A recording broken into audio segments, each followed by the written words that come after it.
ბავშვი დიდი სიმდიდრეა. ყველაზე კარგი პერიოდი ჩემს ცხოვრებაში შეიძლება ითქვას, რომ იყო ბავშვობის პერიოდი.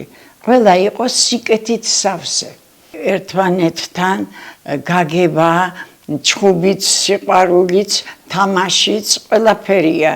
ბავშვები უნდა იყვნენ ლაღი, უნდა ლაღად იზრდებოდნენ და არა ჩაკეტილ სივრცეში. და არასოდეს არ მიფიქრია, რომ მე უნდა გავხდე მომღერალი. როდესაც მე გაჩნდა ამ ქვეყანას ეკა, რომ მოდის, უკვე ის დღე არის შევსებული. არა, დიდები უკვე ბავში, პატარა სახლში აუცილებლად უნდა იყოს.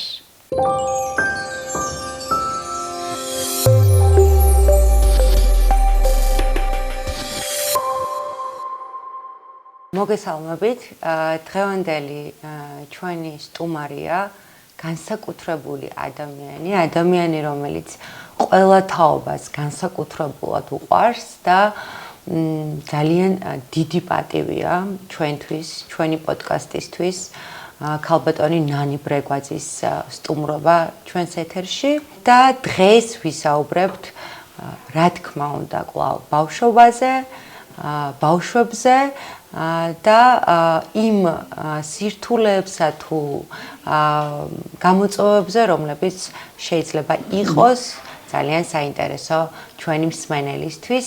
მოგესალმებით კიდევ ერთხელ, ძალიან დიდი მადლობა ამ არაჩვეულებრივი შესაძლებლობისთვის, დროის დათმობისთვის. პირველი კითხვა მინდა დაგისვათ, ბავშვობაზე გაიხსენოთ ბავშვობა, როგორი იყო ბავშვობა, როგორი გამოცდილება იყო თქვენთვის, ბედნიერი, რა ხდებოდა, რას გრძნობდით? ყველაზე კარგი პერიოდი ჩემს ცხოვრებაში შეიძლება ითქვას, რომ იყო ბავშვობის პერიოდი. არაჩვეულებრივი ბავშვობა მქონდა, ცხოვრობდი მთაწმინდაზე და რომ იცოდეთ, თქვენ ჩემი დროის ხალხს არ გაუკვირდება ეს, ეზოები იყო. ამ ეზო ძალიან დიდი გავლენა მოახდინა საერთოდ ბავშვის ფსიქიკაზე. ეს არის ბავშვობიდანვე კომუნიკაცია, ერთმანეთთან გაგება, ჩხუბიც, სიყვარულიც, თამაშიც, ყველაფერია. ბავშვები უნდა იყვნენ ლაღი, უნდა ლაღად იზრდებოდნენ და არა ჩაკეტილ სივრცეში. მე ესე გონია. ჩემი გამოცდილებით დღესაც კი მახსოვს, როდესაც ეხლა თქვენ გელაპარაკებით, სულ თვალწინ მიდგას ჩემი ეზო. ყველას ჰქონდა თავისი ეზო. ვიკრიბებოდით და ვთამაშობდით. სპექტაკლებს ვდგავდით. მე რა საკვირველია ბავშვობიდან მღეროდი და აუცილებლად უნდა მემღერა. მე ძალიან სასაცილოა, ძალიან მიყვარდა თოჯინა და მახსოვს თოჯინით გამოვდიოდი და ბავშვის, ეს თვითონ ჩემი ბავშვი იყო და ბავშვის მამას უცდიდი. რა ვიცი რა იყო ეს, მაგრამ მამა, დედა და მამა ასე იყო ჩემს ოჯახში, ხო? და ნუკრი ინსკირველი ჩემი მამი და შვილი გასაგიჟებელი პიროვნება იყო და ის იყო მამა. რომ იქიდან ამოდიოდა, ვითომ ჩამოდიოდა. თამაშობდით, ლაღი ცხოვრება ჰქონდა ბავშვობაში. მე სულ ჩემს სახლში იყო სულ სიმღერა, იმიტომ რომ დედაჩემის დები ბირგაზები არა, მიკელაძეებიდან მოდიოდა ეს მუსიკალური ნიჭი, ძალიან დიდი ნიჭი და დედაჩემა ძალიან ესეთი კარგი განათლებული ბაბუა მყავდა და იფიქრა, რომ ახლა მე რაღაც ეს ბავშვი გაჩნდა, მინდა რომ მის გვერდზე იყოს და გაზარდოს დიდმა ბაბუა, რომელიც იყო ძალიან განათლებული და პეტერბურგში დამთავრებული. ამ წვრილვანებს ვეღარ ვიტყვი, მაგრამ გარემოზე გელაპარაკებით მე. სკოლის პერიოდზე სკოლის პერიოდში ძალიან ვიტანჯებოდი. იმიტომ რომ კარგად არ ვსწავლობდი, მაგრამ ყოველთვის მქონდა მზად რა იცით, თემები რუსული, ქართული, მათემატიკა აუცილებლად, იმიტომ რომ ამის დიდი ოსტატი იყო ბაბუაჩემი. დამიწერდა თემას და ისეთ წინა სიტყვაობას გააკეთებდა, რომ მე ნამდვილად არ უნდა მწოდნოდა ეს ისეთი რაღაცა ფილოსოფიური ხო და იმას ამოვიღებდი ხოლმე და რა რჩებოდა ღმერთმა იცის და რომ მოვიდოდი და რომ მეტყოდა აბა რა მივიღეთ ბატონებო ჩვენ თავისი ლაპარაკობ ხო მინდა და უნდა მეთქვა მაგრამ ამბობდი შიშით რა ის სამიანი აუ როგორ გამიბედეს სამიანი რო დამიზოდა მოდიოდა სკოლაში იცით აი სულ კანკალებდი მაგრამ ჩემი მეგობრები მე სულ ვიყავი კარგ გარემოში არაჩვეულებრივი პედაგოგები არაჩვეულებრივი დირექტორი ძალიან კაცი მაგრამ რატომღაც მე უყვარდი ალბათ რომ მღეროდი სულ მღეროდი სცენაზე სულ სპექტაკლებს გავდნენ კონცერტები არა ახალგაზრდობა როგორ გითხრათ ის ბავშვობა მე ყრმობა და მე უკვე სხვა რაღაცები ეს არის ჩემი კოტემესხის ქუჩის თაწმინდის საუკეთესო პერიოდი ის სკოლის შიშიც და დედაჩემის შიშიც მქონდა რომ რა ვქნა რომ დღეს რომ კარგად არ უპასუხე რაღაცა მაგრამ მაინც რაღაცნაირად კარგი განწყობა იყო ყოველთვის. ეხლა ბავშვი ხარ და ამას არ აქცევ ყურადღებას. მე რომ გადის დრო, ვფიქრობ რომ რა კარგი ბედის ადამიანი აღმოვჩნდი, რომ ყველას სკოლიდან უყვარდი. ნამდვილად უყვარდი. აი ეს იყო ჩემი საბავშვო ბაღი, სადაც მე მახსოვს, აი როგორც ახლა გელაპარაკებით, გიტარით ხელში საშინლად უკრავდი ალბათ, მაგრამ ის აკორდები, რომელიც მასწავლა დედაჩემმა, ის დღემდე იმის იქით არ წავსულარ მე, მაგრამ ვღეროდი რომას, რომელსაც ვღეროდა დედაჩემი, კალიტკა. რუსული რას ვღეროდი, რუსულად ღმერთმა იცის, მაგრამ ხომ ვღეროდი, გამოვდიოდი და კონცერტები, აი რაღაცას გავდნენ და მე აუცილებლად უკვე იქ მე მღერა, სულ მღეროდი, რაც ჩემი თავი მახსოვს, სულ მღეროდი და ბუნება და არასოდეს არ მიფიქრია, რომ მე უნდა გავხდე მომღერალი. მუსიკალური ნიჭი მქონდა ძალიან და ფორტეპიანოზე შემიყვანა დედაჩემმა ძალიან მკაცრ პედაგოგთან ნინა ვასილევნა ბაგრატიონი მესხი. საოცარი ქალი იყო, მაგრამ ნიჭიერი ვიყავი. უკაცრავად ამას რომ ამბობ, მაგრამ ის მე კიდევ კარგი ფორტეპიანოს არ გავყევი. იმიტომ რომ არაფერიც არ ვიქნებოდი, მაგრამ ეს იმას არ ნიშნავს, რომ მე მიზანდასახული ვიყავი და უნდა პოპულარული გამხდარიყავი. არა, მე ვაკეთებდი ჩემს საქმეს, რომელიც მიყვარდა, მუსიკა მიყვარდა, ესო და იცით რაშია საქმე. ჩემს სახლში ისეთი შესანიშნავი მომღერლები, პროფესიონალებიც და არაპროფესიონალებიც მოდიოდნენ. როგორი სიმღერა იცი, ყვირილი და ისი არ იყო. რაღაცნაირად აი კარგი მუსიკა, ნამდვილი სწორი სიმღერა მესმოდა. აი ამას და მით უმეტეს მე მუსიკალურად ფორტეპიანოს მე ძალიან მიყვარდა დააკვრა და სულ უკრავდი სმენით და აკომპანიმენტს ვუკეთებდი იგივე ჩემ თავს. როგორც მივხვდი, ყველაზე ახლოს იყავით ბაბუასთან, ხო? ბაბუასთან ძალაუნებურად ისეთი კარგი მოგონებები ქონდა. ისე მე 19 წლის ვიყავიო და ქუთაისშიო ეტლითო გამომივლიდაო აკაკი წერეთელიო და მე ვწოდა ყმაწვილო წამოდი წავიდეთ ახლა იქ სადაც მიდიოდნენ კარტის სათამაშოდ. ეს ახლა ესეთი ის არის რა ქვია. ესეთი მოკლე მოგონება ბაბუა ჩემის ძალიან ბევრი და კარგი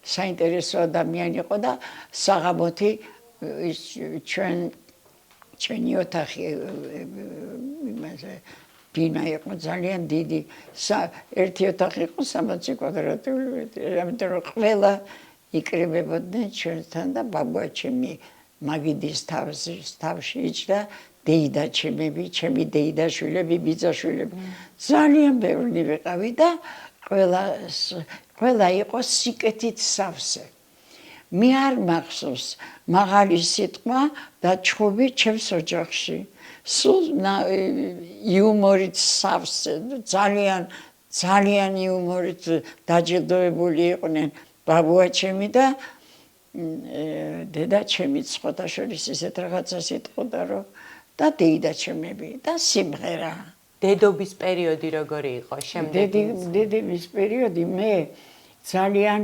ახლოს მოვიტანე ეს ჩემი დედობა არაფერი აღარ მინდოდა ყოფილიყავი ჩემ შვილთან და როდესაც მე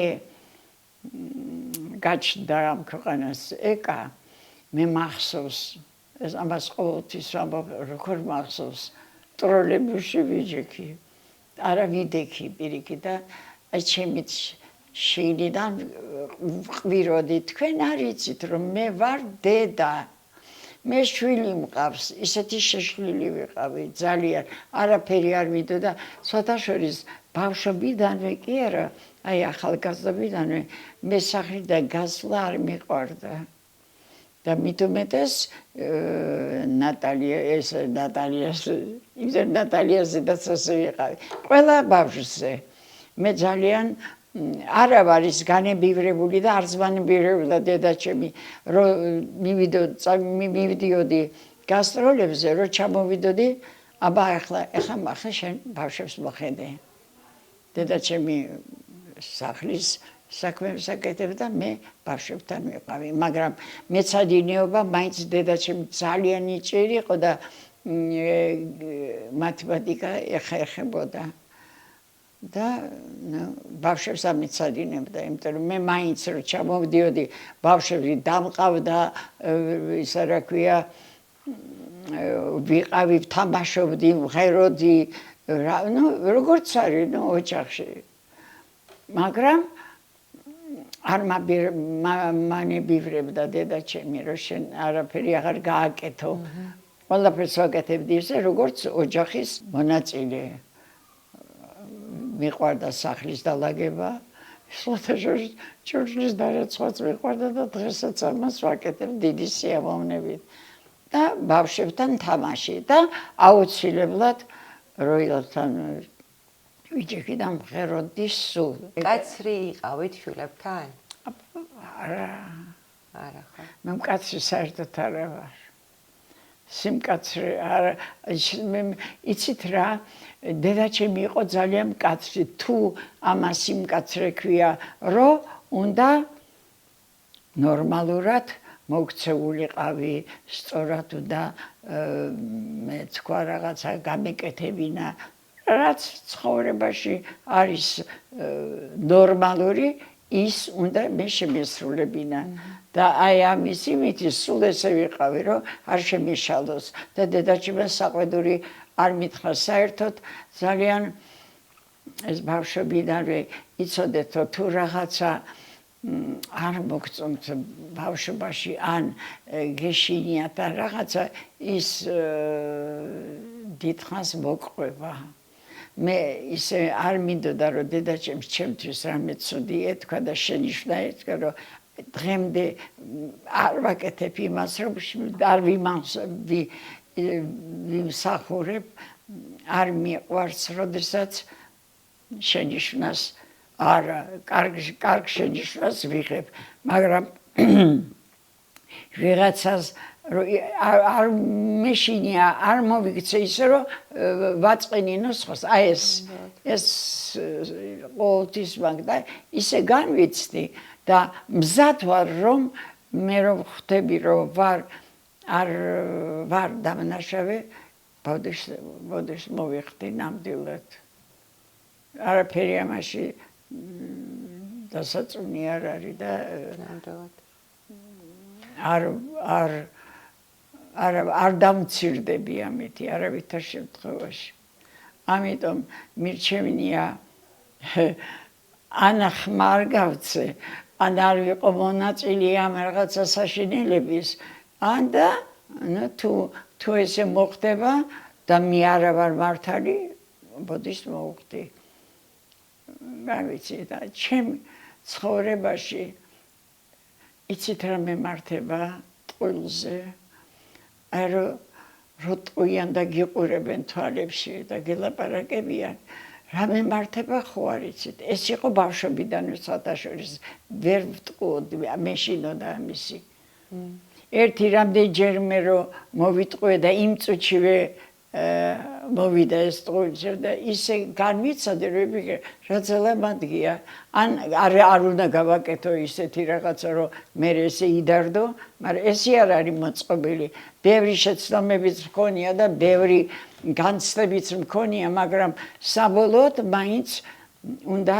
შენ თავს მოერიო ბევრი რამე მე ჩემს ცხოვრებაში შევცვალე რასაც ვხედავდი რომ ეს არ გამოდგება და ეს არ არის სწორი მე ეს არ ვიცი საიდან მოვიდა ჩემთან რომ კრიტიკაში ვარ სულ ჩემ სხვაზე არა მე არა მაქვს უფლება რომ ვიღაცაები ასე ვაკრიტიკო არ არის შენ შეიძლება მოგივიდეს ის რაც ამ ადამიანს მოვიდა არასოდეს არ გაგიკვირდეთ რა გაკეთა არა ცხოვრება ისეთია რომ უცბად გაგაკეთებიას ცუდსაც და კარგსაც ეს მოწყობილია ეს ცხოვრება მაგრამ რასაკვირველია ჯობია ჯერ დაფიქრდე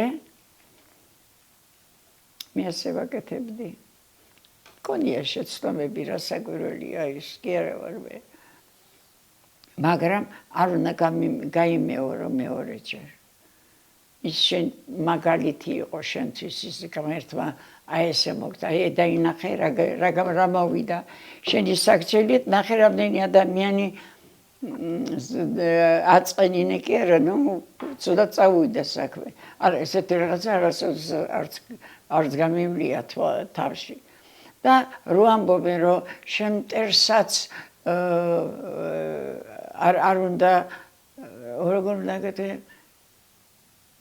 მტერსაც არ უნდა აწყენინო ხო მტერი არ გაიმეტო ხო ეს აუცილებლად ეს კარგია იმიტომ იგივე შემოდის შენთან მე ვიცი იმიტომ მე ღმერთის მწამს მე ბევრი რამეს ვაკეთებ ისე რომ ღმერთს რო ღმერთო მაპატიე თუ მე ეს დღეს გავაკეთე ესეთი რაღაცა კი არა გავივლე ბუნებაში მე ამას რო ვლაპარაკობ გამოდის რომ ისეთი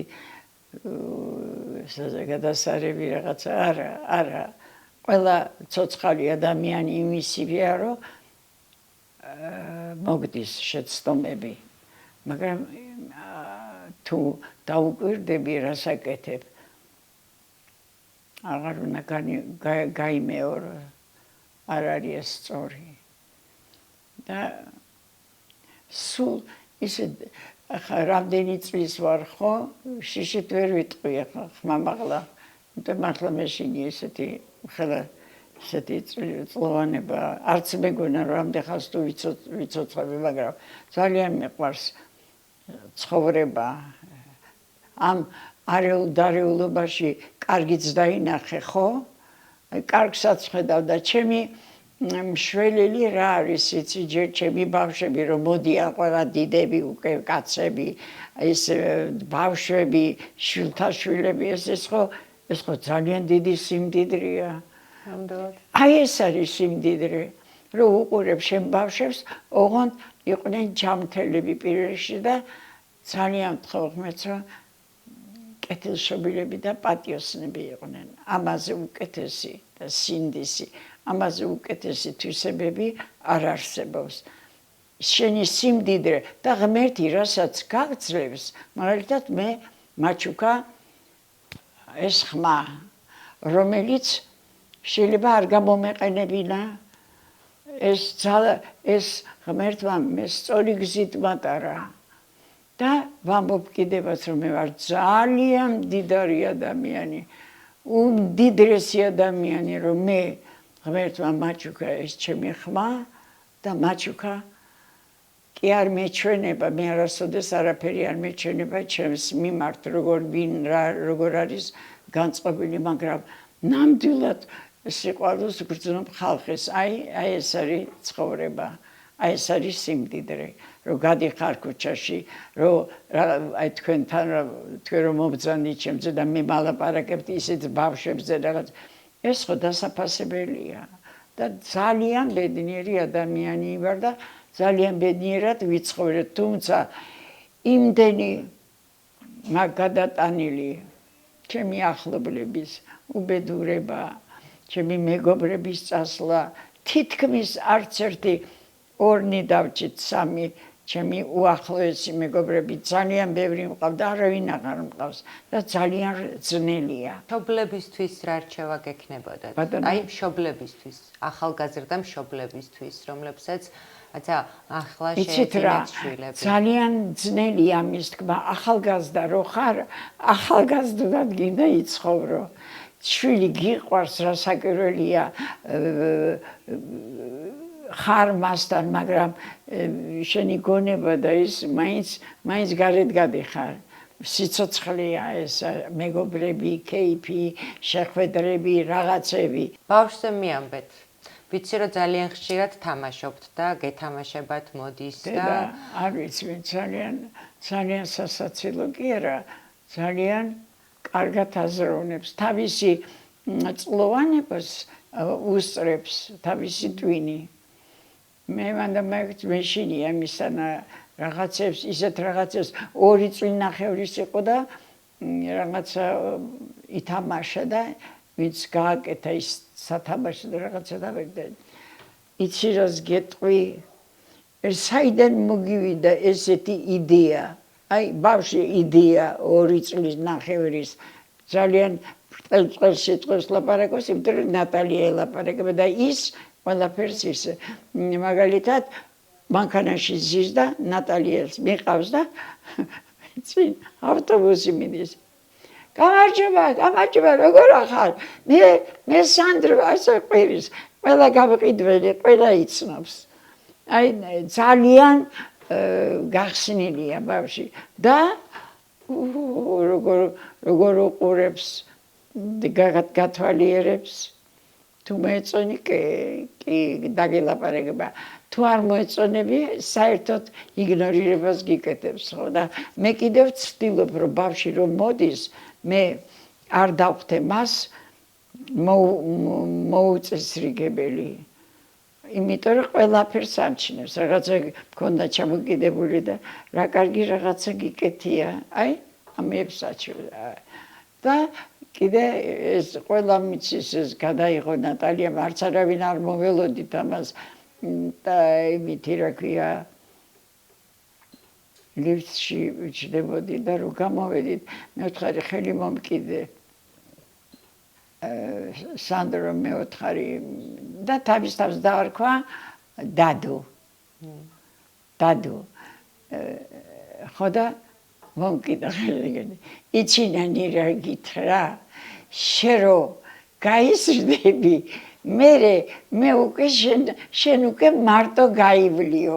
რაღაცა ისეთი სასაცილო იყო და მთელი ხალხი ამაზე ბევრ რაღაცას და როგორ დირიჟორობდა, იცით, როგორ ისეთი კმაყოფილი ვიყავი, რომ ბავშვი რა მუსიკალური და არაჩვეულებრივად დირიჟორობდა. აყვა სტრამინსკის გადმოცემა იყო და დირიჟორობდა სტრამინსკის, არ ვიცი რა იყო, ესე იგი მთელი მოძრაობებს აკეთებდა და ესეც ძალიან სასაცილო იყო. საწავიდა ეს ამბავი არ ვიცით. მსმენა აქვს. ოღონ არ მოდის როიალთან. ოღონ მღერს და იცი რას მღერის? დინამოს. დინამო რაღაცას დაცინის ხოს. ნუ ძალიან ეს არის ძალიან აი რომ მოდის უკვე ის დღე არის შევსებული. არა დიდები უკვე ბავში პატარა სახლში აუცილებლად უნდა იყოს.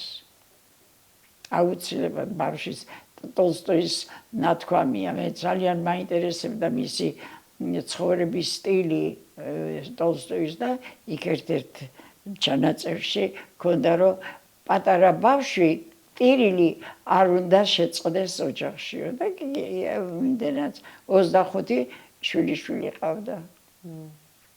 ესეთი ბავშვი დიდი სიმდიდრეა, რასაკვირველია. ნუ რა გითხრათ აბა მეტი.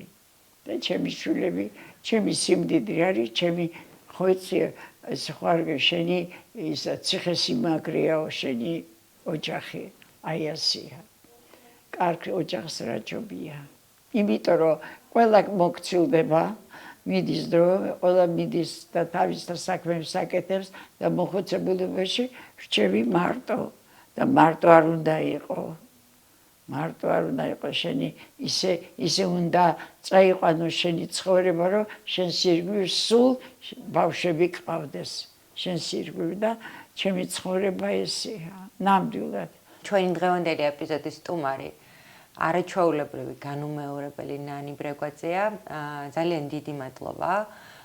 მინდა გითხრათ თქვენ მსმენელებს და ბუნებრივია ქალბატონ ნანის მასპინძლობისთვის.